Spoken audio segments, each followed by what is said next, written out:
বন্যার পানিতে ডুবে আছে সবকিছু। এর মধ্যে বাড়িঘরে ঢুকে পড়ছে কুমির।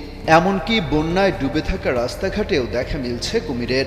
লোকালয়ে ঢুকে পড়া বেশ কয়েকটি কুমিরের দৃশ্য ধরা পড়েছে ক্যামেরায়। এতে দেখা যায় কারো মুখে মরা জীবজন্তু, কেউ আবার খাবারের খোঁজে হন্যে হয়ে এদিক ওদিক ঘুরে বেড়াচ্ছে। আক্রমণ থেকে রক্ষা পেতে দানবীয় একটি কুমির ধরেও ফেলে গ্রামবাসী।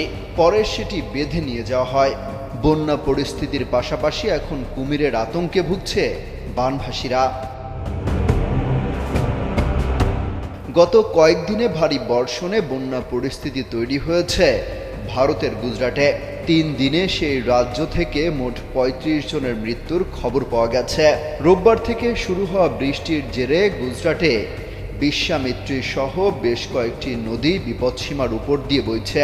পানি ঢুকে পড়ছে লোকালয়ে, সাথে কুমিরও আসছে। ভারতীয় সংবাদ মাধ্যম আনন্দবাজার পত্রিকার এক প্রতিবেদন থেকেই তথ্য জানা গেছে।